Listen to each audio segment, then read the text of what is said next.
नमस्कार, सुप्रभात। आप देख रहे हैं खबर दिल्ली और समय हो चला है दिल्ली की 25 बड़ी खबरों को जानने का। इससे पहले यदि आप वीडियो को लाइक नहीं किए हैं तो लाइक कर दीजिए और चैनल को सब्सक्राइब कर लीजिए। तो आइए एक नजर डालते हैं 25 बड़ी खबरों पर फटाफट अंदाज में। प्राइवेट स्कूलों में फीस बढ़ाने को लेकर दिल्ली हाईकोर्ट का बड़ा फैसला। शिक्षा निदेशालय के कई सर्कुलर किए रद्द। दिल्ली हाईकोर्ट ने निजी स्कूलों को बड़ी राहत देते हुए कहा कि नए शैक्षणिक सत्र की शुरुआत में फीस बढ़ाने के लिए उन्हें शिक्षा निदेशालय से पूर्व अनुमति लेने की जरूरत नहीं है। अदालत ने निदेशालय द्वारा जारी फीस वृद्धि संबंधी कई सर्कुलर को रद्द कर दिया। न्यायमूर्ति अनुपम जयराम भवरानी ने 120 पन्नों के फैसले में कहा कि दिल्ली स्कूल शिक्षा अधिनियम की धारा 17 क्लॉज 3 के तहत स्कूलों पर केवल इतना दायित्व है कि वे नए सत्र से पहले अपनी प्रस्तावित फीस का विवरण निदेशालय के पास दाखिल करें। कोर्ट ने स्पष्ट किया कि सत्र शुरू होने के बाद फीस बढ़ाने के लिए पूर्व अनुमति आवश्यक होगी। इस महीने तीसरी बार बढ़े पेट्रोल डीजल के दाम। दिल्ली में क्या होगा नया रेट, जाने सारी जानकारी। पश्चिम एशिया में अस्थिरता के कारण भारत में पेट्रोल डीजल की कीमतें लगातार बढ़ रही हैं। इस महीने देश में तीसरी बार इसकी कीमतें बढ़ाई गई। पेट्रोल में 87 पैसे तो डीजल में 91 पैसे प्रति लीटर की बढ़ोतरी फिर से की गई है। इस कारण दिल्ली में पेट्रोल की कीमत 99 रुपये 51 पैसे प्रति लीटर और डीजल की कीमत 92 रुपये 49 पैसे प्रति लीटर हो गई है। यह कीमतें शनिवार से ही लागू हो गई है। दिल्ली में यात्रियों को मिलेगी राहत, बनेंगे 3575 नए आधुनिक बस शेल्टर। दिल्ली में भीषण गर्मी के बीच खुले आसमान के नीचे बस का इंतजार कर रहे यात्रियों को अब राहत मिलेगी। परिवहन विभाग 600 करोड़ रुपए की लागत से 3575 नए आधुनिक बस क्यू शेल्टर बनाने की योजना बना रहे हैं, जिनमें कई सुविधाएं होंगी। राजधानी में पड़ रही भीषण गर्मी और चिलचिलाती धूप के बीच सार्वजनिक परिवहन का उपयोग करने वाले लाखों यात्रियों को भारी दिक्कतों का सामना करना पड़ रहा है। दिल्ली के कई इलाकों में यात्रियों को बिना छत वाले बस स्टॉप पर खुले आसमान के नीचे बस का इंतजार करना पड़ रहा है। सुरक्षा अवैध बनाने के लिए आईजीआई एयरपोर्ट पर लगेंगे परमाणु कवच, बिना बैग खोले पकड़ा जाएगा रेडियोधर्मी सामान। इंदिरा गांधी अंतर्राष्ट्रीय एयरपोर्ट की सुरक्षा को अंतर्राष्ट्रीय मानकों के अनुरूप अवैध बनाने के लिए केंद्र सरकार और एयरपोर्ट प्रबंधन ने एक बड़ा कदम उठाया है। एयरपोर्ट पर किसी भी प्रकार के परमाणु या रेडियोधर्मी खतरे को रोकने के लिए अत्याधुनिक रेडियोलॉजिकल डिटेक्शन इक्विपमेंट खरीदने और उन्हें लेगने करने की प्रक्रिया शुरू कर दी गई है। अब एमसीडी के 3 और नालों की सफाई करेगी दिल्ली सरकार। जल भराव को लेकर अधिकारियों में बड़ी चिंता। दिल्ली सरकार ने सफाई के स्तर को बेहतर बनाने और तकनीक का उपयोग करने के उद्देश्य से एमसीडी के 3 और नालों की सफाई का जिम्मा अपने हाथ में लिया है। हालांकि एमसीडी अधिकारियों ने चिंता जताई है कि इन नालों की सफाई अभी तक शुरू नहीं हुई है, जिससे जल भराव का खतरा बढ़ गया है। सफाई का स्तर बढ़ाने और तकनीक का उपयोग कर उसे बेहतर तरीके से सफाई सुनिश्चित करने के लिए एमसीडी के 3 और नालों की सफाई का जिम्मा दिल्ली सरकार के पास चला गया है। दिल्ली सरकार के कैबिनेट मंत्रियों और सीएम के हस्तक्षेप से ऐसा हुआ है। दिल्ली शास्त्री पार्क के फर्नीचर मार्केट में लगी भीषण आग, घुसाई लोगों ने दमकल की गाड़ियों पर किया पथराव। दिल्ली के शास्त्री पार्क के इलाके में स्थित फर्नीचर मार्केट में बुधवार को भीषण आग लग गई। आग की लपटें इतनी तेज थी कि पूरे इलाके में दहशत फैल गई। आग पर काबू पाने के लिए दमकल की कई गाड़ियां मौके पर पहुंची। गुस्साए लोगों ने आग बुझाने पहुंची दमकल की गाड़ियों पर पथराव कर दिया। इस घटना में कुछ फायर टेंडर क्षतिग्रस्त हो गए। लाल किले के पास अभी भी हो रही अवैध पार्किंग, पुलिस और एमसीडी की मिलीभगत से हो रही है वसूली। दिल्ली में लाल किला मेट्रो स्टेशन के पास एमसीडी और पुलिस की मिलीभगत से अवैध पार्किंग चल रही है, जहां वाहनों से 100 से 200 रुपये वसूले जा रहे हैं। यह पार्किंग सुरक्षा के लिए गंभीर खतरा है, खासकर लाल किला बम धमाके के इतिहास को देखते हुए, जहां बिना जांच के वाहनों को खड़ा किया जा रहा है। सीबीआई ने खाद्य एवं आपूर्ति विभाग के असिस्टेंट कमिश्नर को 10,000 रिश्वत लेते किया गिरफ्तार। सीबीआई ने दिल्ली के खाद्य एवं आपूर्ति विभाग के असिस्टेंट कमिश्नर को 10,000 रिश्वत लेते दक्षिण दिल्ली के पुष्प विहार स्थित ऑफिस से गिरफ्तार कर लिया है। उन पर राशन कार्डों के आवंटन और वितरण के बदले अवैध वसूली करने का आरोप है। असिस्टेंट कमिश्नर का नाम विनोद कुमार है। वह पुष्प विहार स्थित एशियन मार्केट कार्यालय में वह कई साल से बतौर असिस्टेंट कमिश्नर के पद पर तैनात थे। दिल्ली में जसोला मेट्रो स्टेशन के पास कार में एसिड की बोतल फटी, 2 लोग बेहोश, एम्स में चल रहा है इलाज। दिल्ली में शुक्रवार शाम को जसोला मेट्रो स्टेशन के पास एक चौंकाने वाली घटना सामने आई है। एक कार के अंदर रखी एसिड से भरी बोतल फट गई, जिससे कार में बैठे 2 लोग बेहोश हो गए। दिल्ली फायर सर्विस के अनुसार शाम करीब 7:45 बजे यह सूचना मिली कि जसोला मेट्रो स्टेशन के पास एक कार में एसिड की बोतल फटने से 2 लोग बेहोश हो गए। वे दोनों घायलों को तुरंत पीसीआर वैन के जरिए एम्स के ट्रॉमा सेंटर पहुंचाया गया। फायर सर्विस ने स्पष्ट किया कि कार में आग नहीं लगी थी, केवल एसिड की बोतल फटने की घटना हुई है। एआई क्रांति में अमेरिका और चीन से बहुत समय तक पीछे नहीं रहेगा। भारत देश में सबसे ज्यादा रोजगार देने वाला सेक्टर होगा। विशेषज्ञों का मानना है कि भारत भले ही आर्टिफिशियल इंटेलिजेंस यानी कि एआई की दौड़ में देरी से उतरा हो, लेकिन देश के पास युवाओं की बड़ी संख्या, डाटा और बुद्धिमत्ता जैसी ताकतें हैं, जिनके दम पर वह आने वाले वर्षों में अमेरिका और चीन के बराबर ही नहीं, उनसे आगे भी निकल सकते हैं। भारत सिर्फ एआई की उपभोक्ता ही नहीं रहेगा, बल्कि भविष्य में बड़े एआई समाधान प्रदाता के रूप में भी उभर सकता है। जादू टोना के नाम पर ठगी करने वाले 2 जालसाज गिरफ्तार। 2000 से अधिक लोगों के थे संपर्क में। जादू टोना के नाम पर लोगों को जाल में फंसाकर ठगने वाले गिरोह का भंडाफोड़ कर मध्य जिले की साइबर थाना पुलिस की टीम ने 2 जालसाजों को गिरफ्तार किया है। इनकी पहचान गंगानगर राजस्थान के गणेश और मनदीप सिंह के रूप में हुई है। गणेश से बीए की पढ़ाई कर रहे हैं, जबकि मनदीप आईटीआई से डीजल मैकेनिक और ग्रेजुएट है। दिल्ली में भीषण गर्मी का सितम जारी। 44.4 डिग्री पहुंचा तापमान। 6 दिन तक ऑरेंज अलर्ट। भीषण गर्मी की चपेट में चल रही राजधानी में शुक्रवार को एक दिन पहले के मुकाबले तापमान में आंशिक कमी आने पर भी राहत नहीं मिली। मैं साफ आसमान व तेज धूप में तल्ख गर्मी की चुभन बरकरार रही। मैं लोधी रोड पर लू वाले हालात भी बने रहे। मौसम विभाग के पूर्वानुमान पर जाए तो आगामी 6 दिन तक ऑरेंज अलर्ट अभी बना रहेगा। दिल्ली पुलिस को बड़ी सफलता। म्यांमार मणिपुर यूपी रूट से 1.5 किलो हेरोइन के साथ 9 तस्कर किए गिरफ्तार। जी हां, म्यांमार से मणिपुर और उत्तर प्रदेश होते हुए दिल्ली तक ड्रग्स की सप्लाई करने वाले गिरोह का भंडाफोड़ कर रोहिणी की स्पेशल स्टाफ की टीम ने 2 महिलाओं समेत 9 तस्करों को गिरफ्तार किया है। इनके कब्जे से इम्फाल से लाई गई करोड़ों की कीमत की 1.5 किलो से अधिक हेरोइन बरामद हुई है। इसके अलावा तस्करी में इस्तेमाल की जाने वाली एक कार और एक मोटरसाइकिल भी जब्त की गई है। दिल्ली में सड़क खराब है तो बस क्यूआर कोड स्कैन कीजिए। नो योर रोड सीधा पीडब्ल्यूडी मंत्री तक पहुंचाएगा आपकी शिकायत। आप लोगों के सामने अब सड़क की जन्म कुंडली होगी। मैं सड़क की शिकायतों के लिए पीडब्ल्यूडी क्यूआर कोड पहल शुरू करने जा रहा हूं। मैं लोक निर्माण मंत्री प्रवेश वर्मा ने गत मार्च में इसकी घोषणा की थी। बता दें कि लोक निर्माण विभाग ने इस सेवा के लिए टेंडर जारी कर दिया। अधिकारी दावा कर रहे हैं कि यह पहल जल्द ही लागू की जाएगी। इस पर काम किया जा रहा है। ये क्यूआर कोड नई बनने वाली सड़कों पर लगेंगे। दिल्ली में मानसून तक मेंटेनेंस वैन को देनी होगी डेली रिपोर्ट। पीडब्ल्यूडी ने की सख्ती, लापरवाही पर नपेंगे इंजीनियर। जी हां, पीडब्ल्यूडी ने मानसून से पहले दिल्ली की सड़कों के रखरखाव के लिए 200 वैन और 800 कर्मियों को सक्रिय किया है। सड़क के गड्ढे भरने, बेल माउथ की सफाई और अन्य कार्यों की दैनिक व साप्ताहिक रिपोर्ट अनिवार्य कर दी गई है, ताकि जलभराव रोका जा सके। सड़कों पर गड्ढे भरने के लिए तैनात मेंटेनेंस वैन के काम का प्रतिदिन का रिकॉर्ड रखा जाएगा। लोक निर्माण विभाग ने मानसून से पहले सख्ती दिखाते हुए दिल्ली भर में अपनी 200 के करीब चल रही मेंटेनेंस वैन के संचालकों को प्रतिदिन की रिपोर्ट तैयार करने को कहा है। बता दें कि वैन संचालक कर्मी विभाग के कनिष्ठ अभियंता को पूरे 1 सप्ताह में की गई गतिविधि का ब्यौरा उपलब्ध कराएंगे। अभियंताओं को औचक निरीक्षण करने को भी कहा गया, जिससे रिपोर्ट की सत्यता की जांच हो सके। बकरीद को लेकर दिल्ली सरकार का बड़ा फैसला। सड़कों और गलियों में कुर्बानी पर रोके 8 पॉइंट्स की एडवाइजरी जारी। दिल्ली सरकार में विकास मंत्री कपिल मिश्रा के बयान के बाद बकरीद यानी कि ईद उल अजहा के अवसर पर अवैध कुर्बानी को लेकर पहली बार सरकारी अवैध आदेश जारी हुआ है। मैं सरकार की सख्ती के बाद विकास विभाग की पशुपालन इकाई ने आदेश जारी कर सड़कों और गलियों पर होने वाली कुर्बानी पर पूर्ण प्रतिबंध लगाया है। विभाग ने कुर्बानी के लिए नियम कानून बताए हैं। कहा कि कुर्बानी के दौरान रक्त नालियों में नहीं बहाया जा सकेगा। पशुओं की अवैध रूप से सार्वजनिक स्थलों पर खरीद बिक्री पर भी प्रतिबंध लगाया गया। 28 मई को बकरीद मनाई जाएगी। विभाग ने इसके लिए 8 पॉइंट की सख्त एडवाइजरी जारी की है। दिल्ली में दबोचा गया फर्जी रैपिडो राइडर। यात्रियों के साथ हुई कई वारदातों का खुलासा। दिल्ली में फर्जी रैपिडो राइडर बनकर देर रात यात्रियों से उनके मोबाइल झपटने वाले बदमाश को आईपी एस्टेट थाना पुलिस ने गिरफ्तार किया।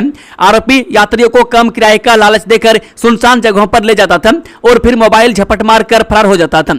आरोपी के कब्जे से हाल ही में शिकायतकर्ता का झपटा हुआ मोबाइल और एक अन्य चोरी का मोबाइल और नरेला से चोरी की गई मोटरसाइकिल बरामद की गई है। गोविंदपुरी डबल मर्डर, पकौड़ी खाई फिर 1000 के लिए रेता बहन भांजे का गला। पुलिस मुठभेड़ में मौसेरा भाई गिरफ्तार। दक्षिण पूर्वी दिल्ली के गोविंदपुरी इलाके में मां और बेटे की सनसनीखेज हत्या के मामले में पुलिस ने मुठभेड़ के बाद कातिल को गिरफ्तार कर लिया।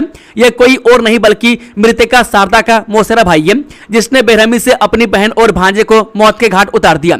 वह वारदात के बाद से फरार था। पुलिस के अनुसार मुठभेड़ के दौरान आरोपी ने पुलिस टीम पर 4 राउंड फायरिंग की, जिसके जवाब में पुलिस ने उसके पैर में गोली मारकर काबू किया। उसने 20 मई को गोविंदपुरी में शारदा और उनके बेटे की हत्या कर दी गई थी। महंगाई का एक और झटका, दिल्ली एनसीआर में फिर बढ़े सीएनजी दाम, चेक करें नया रेट। दिल्ली एनसीआर के लोगों को एक बार फिर से महंगाई का झटका लगा है। 10 दिन के भीतर जहां पेट्रोल डीजल के दाम 3 बार बढ़ गए, तो वहीं सीएनजी के दाम में भी बढ़ोतरी हो गई है। इस बार सीएनजी के दाम में 1 रुपए की बढ़ोतरी की गई है। इससे पहले भी हाल में 2 बार सीएनजी के दाम बढ़ाए जा चुके हैं। बता दें कि दिल्ली में कल तक सीएनजी 80 रुपया 9 पैसा प्रति किलो मिल रहा था, जो अब बढ़कर 81 रुपये 9 पैसा प्रति किलो पहुंच गया है। दिल्ली में पेट्रोल की कीमत 87 पैसे बढ़कर 99 रुपये 81 पैसे प्रति लीटर और डीजल की कीमत 91 पैसे बढ़कर 92 रुपये 49 पैसे प्रति लीटर हो गई है। कोकरोच जनता पार्टी का जिक्र कर बोले अवध ओझा का बड़ा बयान। कोकरोच जनता पार्टी ने सोशल मीडिया पर काफी हलचल मचाई हुई है। विदेश के हर कोने में इसकी चर्चा हो रही है। हर पार्टी के नेताओं की ओर से इस पर प्रतिक्रियाएं दी जा रही है। अब इस पर आम आदमी पार्टी के पूर्व नेता और जाने माने कोचिंग शिक्षक अवध ओझा ने सीजेपी पर टिप्पणी की है। मैं अवध ओझा छात्रों के बीच ओझा सर के नाम से मशहूर है। अवध ओझा ने सोशल मीडिया प्लेटफॉर्म से एक्स पर लिखा, आखिरकार शंकर जी समाधि से उठ गए। कोकरोच जनता पार्टी जय हिंद। अवध ओझा भी सोशल मीडिया पर काफी लोकप्रिय चेहरा है। उन्होंने दिल्ली में आम आदमी पार्टी के टिकट पर पटपड़गंज विधानसभा सीट से चुनाव लड़ा था। हालांकि जब उन्हें चुनाव में हार का सामना करना पड़ा तो उन्होंने न सिर्फ आम आदमी पार्टी को छोड़ दिया, बल्कि राजनीति से भी किनारा कर लिया। अब रील और फोटोशूट के बीच नहीं बंद होगा फोन। कुतुब मीनार की इन 3 जगहों पर शुरू हुई फ्री चार्जिंग की सुविधा। भारतीय पुरातत्व विभाग देश की राजधानी दिल्ली में मौजूद ऐतिहासिक इमारतों में देश और दुनिया भर से घूमने के लिए आने वाली जनता और पर्यटकों को कई सुविधाएं देने जा रहे हैं। इसी के तहत दिल्ली की 11 ऐतिहासिक इमारतों में चार्जिंग पॉइंट की सुविधा पहली बार दे दी गई है। इसकी शुरुआत कुतुब मीनार से की गई है। कुतुब मीनार में भारतीय पुरातत्व विभाग यानी ASI की ओर से हाईटेक चार्जिंग पॉइंट लगाए गए, जिसमें एक साथ 9 लोग अपना मोबाइल, कैमरा और लैपटॉप से लेकर पावर बैंक तक चार्ज कर सकते हैं। कुतुब मीनार में आने वाली जनता इसे देखकर खुश है और जिनके मोबाइल फोटोशूट और वीडियो शूट के दौरान बंद हो जाते हैं, वो भी अब यहीं पर मोबाइल चार्ज आसानी से कर सकते हैं। और खास बात यह है कि यह सुविधा पूरी तरह से फ्री है। दिल्ली हाईकोर्ट का बड़ा फैसला, सरकारी मंजूरी के बिना भी फीस बढ़ा सकेंगे प्राइवेट स्कूल। दिल्ली के प्राइवेट और गैर सहायता प्राप्त स्कूलों को लेकर दिल्ली हाईकोर्ट ने एक ऐतिहासिक और बेहद महत्वपूर्ण फैसला सुनाया। अदालत ने स्पष्ट कर दिया है कि इन स्कूलों को अपनी फीस में बढ़ोतरी करने के लिए दिल्ली सरकार के शिक्षा निदेशालय यानी कि DOE से पहले से मंजूरी लेने की कोई जरूरत नहीं है। हाईकोर्ट के इस फैसले से जहां एक तरफ प्राइवेट स्कूल संचालकों ने राहत की सांस ली है, वहीं दूसरी तरफ दिल्ली के लाखों अभिभावकों की चिंताएं बढ़ सकती है। दिल्ली की संजय झील बन गई मछलियों का कब्रिस्तान, सैकड़ों की संख्या में मौत ने क्यों बढ़ाई DDA की चिंता। पूर्वी दिल्ली की संजय झील में सैकड़ों मछलियों की मौत हो गई है। अधिकारियों का कहना है कि इसका कारण पानी की आपूर्ति में समस्याओं के चलते झील का सूखना हो सकता है। संजय झील के लिए दिल्ली जल बोर्ड द्वारा पानी की आपूर्ति की जाती है। इस विशाल जल निकाय का प्रबंधन करने वाले दिल्ली विकास प्राधिकरण ने शुक्रवार को एक बयान में कहा, झील के जल स्तर को बनाए रखने के लिए उपचारित पानी की आपूर्ति की जिम्मेदारी सरकारी स्वामित्व वाली एक जल आपूर्ति एजेंसी के पास है। दिल्ली में हर 4 दिन में एक ट्विसा हो रही क्रूरता के शिकार, कब तक दहेज की बलि चढ़ेंगी बेटियां। भोपाल की ट्विसा शर्मा आत्महत्या मामला और दिल्ली NCR में लगातार सामने आ रहे दहेज हत्या के केस भारतीय समाज में महिलाओं के खिलाफ बढ़ती घरेलू हिंसा की गंभीर तस्वीरें पेश कर रहे हैं। NCRB के 2024 के आंकड़ों के मुताबिक दिल्ली में दहेज की मांग को लेकर 109 विवाहित महिलाओं की हत्या दर्ज हुई, जबकि 2025 में अब तक 93 महिलाओं की जान गई है। दिल्ली की सड़कों पर तुर्की यूरोप मॉडल पर होगा काम, चांदनी चौक के बाजारों में जल्द खत्म होगा तारों का मकड़ जाल। दिल्ली सरकार ने रोड डिवाइडर के कलर में बदलाव की योजना बनाई है। इसके पीछे का मकसद इन्हें पहले की तुलना में अधिक रिफ्लेक्टिव और आकर्षण बनाना है। मैं सरकार के आदेश के बाद PWD ने काले, पीले और काले सफेद रंगों के बजाय डिवाइडर को ग्रे ऑरेंज कलर कॉम्बिनेशन में रंगने का सुझाव दिया। यह भी कहा गया है कि डिवाइडर को हाथों से कलर करने के बजाय मशीनों का इस्तेमाल बेहतर होगा। इससे कलर का अनुपात एक समान होगा और देखने में आकर्षक लगेगा। जामिया नगर दंगा मामले में कोर्ट ने 12 आरोपियों को किया बरी, पुलिस की जांच पर उठाए गंभीर सवाल। दिल्ली की राउज एवेन्यू कोर्ट में स्थित एक विशेष अदालत ने 2007 के जामिया नगर दंगा मामले में 12 आरोपियों को आरोप मुक्त कर दिया है। अदालत ने आरोपों पर सुनाएगा अपने फैसले में दिल्ली पुलिस की जांच पर गंभीर सवाल उठाए। अदालत ने कहा कि रिकॉर्ड से जांच की निष्पक्षता और विश्वसनीयता पर संदेह पैदा होता है। स्पेशल जज विशाल गोगने ने 95 पन्नों के आदेश में कहा कि मामले में पहचान परेड यानी कि TIP नहीं कराई गई, जबकि ऐसे मामलों में यह एक बेहद अहम प्रक्रिया होती है। अदालत के अनुसार इसके बिना केवल पुलिस से गवाहों के आधार पर आरोपियों की पहचान को पूरी तरह विश्वसनीय नहीं माना जा सकता। दिल्ली में राशन कार्ड को लेकर CBI का बड़ा एक्शन, घूस लेते फूड एंड सप्लाई विभाग के असिस्टेंट कमिश्नर गिरफ्तार। राजधानी दिल्ली में भ्रष्टाचार के खिलाफ कार्रवाई करते हुए केंद्रीय जांच ब्यूरो ने खाद्य एवं आपूर्ति विभाग के एक असिस्टेंट कमिश्नर को रिश्वत लेते हुए रंगे हाथ गिरफ्तार किया। आरोपी अधिकारी एशियन मार्केट पुष्प विहार नई दिल्ली स्थित फूड एंड सप्लाई विभाग में तैनात था। CBI की ओर से दी गई जानकारी के मुताबिक इस मामले में 20 मई को केस दर्ज किया गया था। जांच एजेंसी को शिकायत मिली थी कि आरोपी अधिकारी राशन कार्ड के आवंटन और वितरण के बदले रिश्वत की मांग कर रहा था। आरोप था कि वह प्रत्येक राशन कार्ड पर 100 रुपए की अवैध रकम मांग रहा था। दिल्ली वालों की बल्ले बल्ले, घर बनाना हो जाएगा सस्ता, इंफ्रास्ट्रक्चर चार्ज 70% तक घटा। राजधानी दिल्ली में अब घर बनाना सस्ता हो जाएगा। मुख्यमंत्री रेखा गुप्ता ने घर बनाने के दौरान पानी और सीवर पर लगने वाले इंफ्रास्ट्रक्चर चार्ज यानी कि IFC को 70% तक घटाने का शुक्रवार को फैसला किया। यह चार्ज सिर्फ घर के निर्माण वाले हिस्से और पानी की वास्तविक मांग पर लिया जाएगा। पहले IFC चार्ज प्लॉट के आकार पर लगता था। इसमें पार्किंग जैसी खुली जगह यानी कि नॉन FAR भी शामिल की जाती थी, यानी प्लॉट बड़ा तो यह चार्ज ज्यादा देना पड़ता था। मुख्यमंत्री रेखा गुप्ता ने कहा कि IFC चार्ज अब नई निर्माण परियोजनाओं या किसी संपत्ति में अतिरिक्त निर्माण पर ही लागू होगा। जिन रीडेवलपमेंट प्रोजेक्ट में पानी की मांग नहीं बढ़ती उन पर यह चार्ज नहीं लगेगा। CM ने कहा कि A-B कैटेगरी की कॉलोनियों में कुछ कॉलोनियों में इंफ्रा चार्ज में 59% की कमी की गई है। E-F कैटेगरी में 50% और G-H कैटेगरी में 70% की कमी की गई है। को लाल किले पर बड़ा आयोजन, जुटेंगे 1 लाख लोग, पुलिस ने बताए वैकल्पिक रास्ते। राष्ट्रीय राजधानी दिल्ली के मध्य और उत्तरी इलाकों में रविवार यानी कि 24 मई को होने वाले कई कार्यक्रमों के मद्देनजर लोगों को परेशानी से बचाने के लिए यातायात पुलिस ने एक बेहद जरूरी एडवाइजरी जारी की है। इस बारे में जानकारी देते हुए पुलिस ने बताया कि रविवार को लाल किले पर जनजातीय सांस्कृतिक समागम का आयोजन हो रहा है। साथ ही इस कार्यक्रम की वजह से आयोजन स्थल मार्ग पर कई शोभा यात्राएं भी निकाली जाएंगी, जिसकी वजह से यातायात के बड़े पैमाने पर प्रभावित रहने की संभावना है। ऐसे में ट्रैफिक पुलिस ने बड़े स्तर पर रूट डायवर्जन और प्रतिबंधों की घोषणा की है। पुलिस का अनुमान है कि इस कार्यक्रम में लगभग 1 लाख लोग शामिल हो सकते हैं। दिल्ली में जानलेवा गर्मी, आसमान से बेहोश होकर गिर रहे परिंदे, तड़प रहे बेजुबान। दिल्ली में जानलेवा गर्मी कहर बरपा रही है। वह झुलसा देने वाली गर्मी से परिंदे और आवारा जानवर बीमार हो रहे हैं। वहीं डिहाइड्रेशन, हीट स्ट्रोक और पिजन पॉक्स जैसे इन्फेक्शन के कारण परिंदे आसमान से बेहोश होकर गिर रहे हैं। वहीं कचरे के सेवन से आवारा कुत्तों के पेट में जहर फैल रहे हैं। आलम यह है कि अस्पतालों और हेल्पलाइन पर मदद के लिए फोन कॉल्स में 30 से 50% तक का इजाफा हुआ है। वहीं फ्लूइड देकर बीमार जीवों की जान बचाई जा रही है। दोस्तों, खबरों का सिलसिला ही समाप्त होता है। अगर जानकारी पसंद आई तो वीडियो को लाइक, शेयर, चैनल को सब्सक्राइब जरूर से जरूर कर लें। Thank you, all the best. जय हिंद, जय भारत, वंदे मातरम।